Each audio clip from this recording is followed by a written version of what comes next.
Hi friends, welcome back to my channel. இன்றைக்கி நம்ம பார்க்க போகிற வீடியோ என்னென்னு பார்த்தீங்கன்னா, நாளை 17/6/2025 தேய்பிறை சஷ்டி வழிபாடு பற்றி தான் பார்க்க போகிறோம். நாளை செவ்வாய்க்கிழமையோடு சேர்ந்து தேய்பிறை சஷ்டி திதி இருக்கிறது. செவ்வாய்க்கிழமை மதியம் 12:41 மணி வரை தான் சஷ்டி திதி இருக்கிறது. ஆகவே இந்த வழிபாட்டை நீங்கள் செவ்வாய்க்கிழமை காலை 6 மணியிலிருந்து 7 மணிக்குள் செய்து முடிப்பது அதிசிறப்பு வாய்ந்த பலனை கொடுக்கும். ஏனென்றால் செவ்வாய்க்கிழமை காலை 6 to 7 செவ்வாய் ஓரையும் இருக்கிறது. இந்த அதிசக்தி வாய்ந்த நாளில் முருகப்பெருமானிடம் என்ன வரம் கேட்டாலும் அது உடனே கிடைக்கும். இது செவ்வாய்க்கிழமை தேய்பிறை சஷ்டி திதி என்பதால் உங்களுடைய கடன் சுமை குறைவதற்காக நாளைய தினம் இந்த பிரார்த்தனையை மேற்கொள்ளலாம்.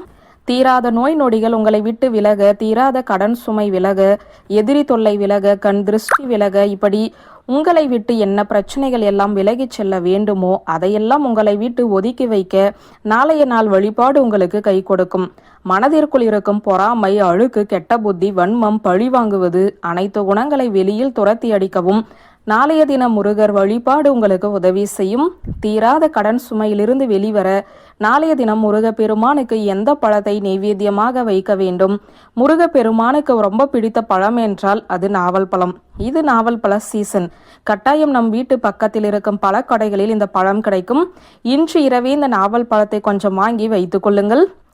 நாளை காலை 6 to 7 பூஜை அறையில் நெய் தீபம் ஏற்றி முருகருக்கு இந்த நாவல் பழத்தை நெய்வேத்தியமாக வைக்க வேண்டும். ஒரு வெற்றிலைக்கு மேலே நாவல் பழம் வைத்து முருகப்பெருமானுக்கு நெய்வேத்தியம் நாளைய தினம் செய்வது சிறப்பு.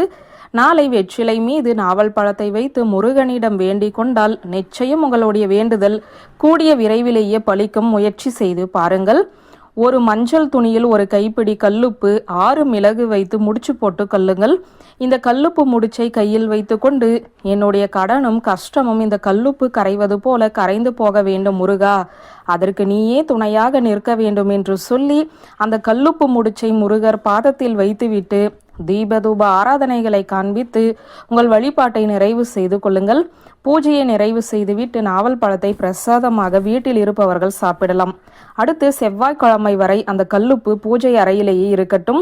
இதற்கு இடைப்பட்ட காலத்தில் உங்களுடைய கடன் சுமை தீரும் முயற்சிகளை மேற்கொள்ளலாம். அடுத்த செவ்வாய்க்கிழமையன்று கல்லுப்பையும் மிளகையும் எடுத்து தண்ணீரில் போட்டு உங்கள் கையை கொண்டு கரைத்து விடுங்கள். கடன் சுமை எல்லாம் அந்த தண்ணீரில் கல்லுப்பு கரைவது போல கரைந்து காணாமல் போய்விடும். மிளகு மட்டும் அந்த தண்ணீரிலேயே இருக்கட்டும். அந்த தண்ணீரை அப்படியே கொண்டு போய் கால்படாத இடத்தில் கொட்டிவிடுங்கள். இந்த எளிமையான பரிகாரம் உங்கள் வாழ்நாள் பிரச்சனைகளிலிருந்து உங்களை விடுபட வைக்க ஒரு உதவியாக இருக்கும். இது தவிர செவ்வாய்க்கிழமை காலை 6 to 7 முருகன் கோவிலுக்கு சென்றும் நீங்கள் பிரார்த்தனை செய்து கொள்ளலாம். வீட்டில் இப்போது சொன்ன வழிபாட்டை செய்ய முடியாது எனும் பட்சத்தில் கோவிலில் முருகப்பெருமானுக்கு நாவல் பழம் வாங்கி கொடுத்து அர்ச்சனை செய்து கோவிலுக்கு வரும் பக்தர்களுக்கு அதை தானமாக கொடுக்கலாம் என்ற தகவலை சொல்லி இந்த வீடியோவை நிறைவு செய்கிறேன். நன்றி, வணக்கம்.